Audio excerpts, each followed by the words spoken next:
সেই মা কে শ্রেষ্ঠ মা? এই 14 জনই কি শ্রেষ্ঠ মা? আমার মনে হয় না। আমি একবার হঠাৎ করে মনে হলো একটা ফেসবুকে স্ট্যাটাস দিতে গিয়ে যে আমি মাদের নিয়ে কিছু লিখি। তো লিখতে গিয়ে হঠাৎ মনে হলো আচ্ছা এভাবে লিখি। আমার নানিকে আমি দেখেছি 10-12 বছর বয়সে। তার আগে আমার নানি ইন্ডিয়াতে ছিলেন, উনি ওখান থেকে এসে আমার মায়ের বয়স কত হবে, 40-45 হবে তখন। আমার মা দেখে নানির কোলে শুয়ে থাকে, মাথায় আদর করে খাওয়ায়। আমার চোখে যখন ভাসলো আরে এটা তো শ্রেষ্ঠ মা। সে মা না খেলে সে খায় না, মা না গোসল করতে গেলে সে যায় না। মানে আমার মনে হয়েছে আমার নানি তো শ্রেষ্ঠ মা। কিছুদিন পরে নানি চলে গেল ইন্ডিয়া, তখন আমি একটু বড় হলাম। আমি মা বাবার একমাত্র ছেলে। আমার প্রতি মায়ের একটা আলাদা টান ছিল, কিন্তু সেই টান যে কত গভীরে ছিল সেটা মনে পড়ে গেল।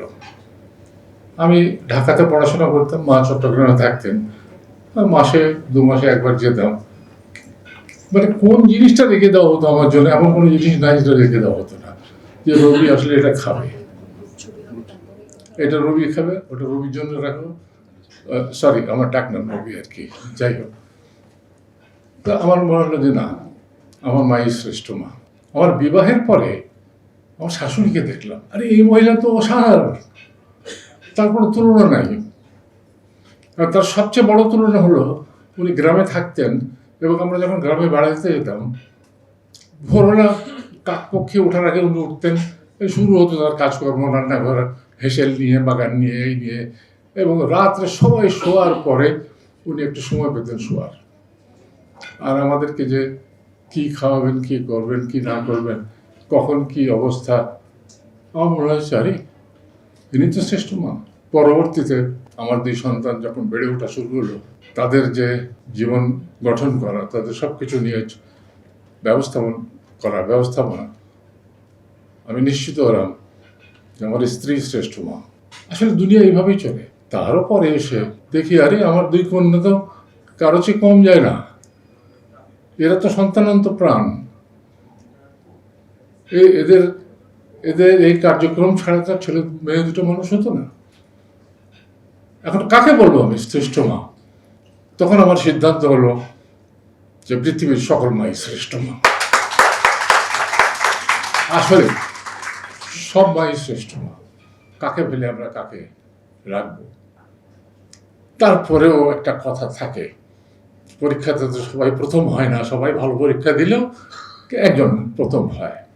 সেই হিসাবে মনে করেন যে আপনারা পেলেন পুরস্কার, তাই বলে আপনাদের আশেপাশে যারা মা আছে তারাও কিন্তু শ্রেষ্ঠ মা, এটা মনে রাখবেন।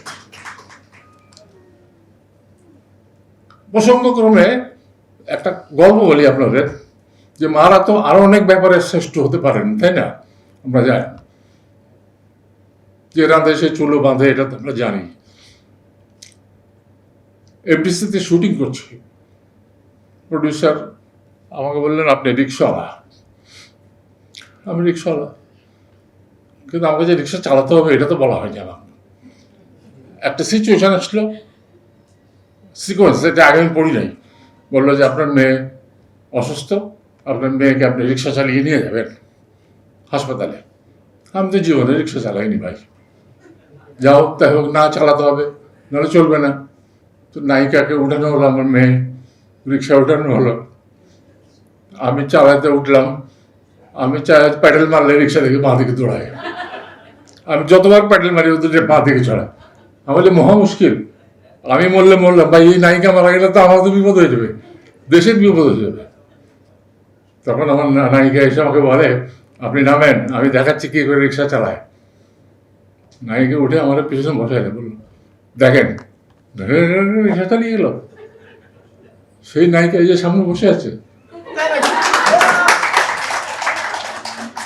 আমি তো অসাধারণ রিক্সা চালানি মহিলা, অভিনয়ের কথা বাদ দিলাম। তো যে মা শ্রেষ্ঠ মা, সে মা শ্রেষ্ঠ রিক্সা চালকও হতে পারে, ওয়াই নট? বহুদিন পর ববিতার সাথে আজকে দেখা হলো, ভালো লাগলো।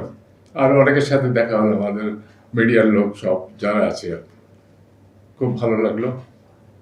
আর প্রতি বছর অভি এরকম একটা পুরস্কার দেয় সবাইকে, এটা অভির জন্য একটা বিরাট ব্যাপার না হলে আমাদের জন্য বিরাট ব্যাপার। ভালো লাগে যে এরকম একটা মাদের নিয়ে একটা অনুষ্ঠান করা। তারপরেও ঘুরে ফিরে মনের মধ্যে একটা প্রশ্ন আসে যে বিশেষ দিবসগুলো কেন করতে হবে আমাদেরকে। জানি না আপনারা এগ্রি করেন কিনা, মা দিবস, ভালোবাসা দিবস, বাবা দিবস, পুত্র দিবস, কন্যা দিবস, ফ্যামিলি দিবস, এগুলো কি আমরা ভুলে গেছি? আমরা তো ভুলিনি। এগুলো হলো পশ্চিমা ব্যবসা, if you don't mind. Card বিক্রি করা, মার্কেটিং করা, এগুলো বিরাট ব্যবসা হয় পশ্চিম দেশে, আর আমরাও সেগুলো এখানে চালু করেছি। তারপরেও এই উপলক্ষেও যদি একবার মাকে জড়িয়ে ধরে আমরা মা বলে ডাকি, এরপর আর কিছু নেই। একটা ইমোশনাল গল্প আপনাদের বলি, গল্প না, একটা সত্যি ঘটনা। ড্যাফোডিল ইউনিভার্সিটিতে আমাকে এরকম চিফ গেস্ট করে নিয়ে গেছে। কি দিবসটা কি, ওখানে যারা গ্রাজুয়েশনে পরীক্ষা দেবে তারা পরীক্ষার আগে মায়ের পা ধোয়াবে, এইটা হলো অনুষ্ঠান। আমি জীবনে কোনোদিন শুনিনি। আমি গেলাম সকাল 8টায়, দেখি সব মা বাবা লাইন ধরে দাঁড়িয়ে আছে, এবং ছেলেগুলো সব ছেলে মেয়েরা একটা করে বালতি আর মগ নিয়ে তার সামনে দাঁড়িয়ে আছে। আমাকে নিয়ে গেল, বিরাট যাই হোক তালি টালি হলো ইত্যাদি। এখন ধোয়ানো হবে পা, অ্যানাউন্সমেন্ট হচ্ছে, আবুল সাহেব ঘুরবেন দেখবেন। আমি তো হাঁ করে দেখছি, প্রত্যেকটি ছেলে মেয়ে বালতি থেকে পানি ঢালছে, পা মুছিয়ে দিচ্ছে তোয়ালে দিয়ে। মানে এত সুন্দর একটা দৃশ্য আমরা কি জীবনে কোনোদিন করি? আমি জানি না, আমি তো করিনি। তারপরে 2টোর সময় খাওয়ার আগে একটা বক্তৃতা অনুষ্ঠান হলো। সেইখানে যিনি বক্তৃতা দিচ্ছিলেন উনি বললেন, খাওয়ার আগে আমাদের আরেকটি অনুষ্ঠান হলো কি, যে আমরা সবাই যত ছাত্রছাত্রী আছে তারা 5 মিনিট তাদের মাদেরকে জড়িয়ে ধরে আদর করবেন। বিশ্বাস করেন, একটা কান্নার রোল উঠল। মা কাঁদে, শিশুরা কাঁদে, জড়িয়ে ধরে 5 মিনিট। আমি তো একা ছিলাম, বসে আছি, ভিসি সাহেব বসে আছে আমার পাশে। আমার চোখ দিয়ে পানি এসছে, ভিসি সাহেব কাঁদছে, আমিও কাঁদছি।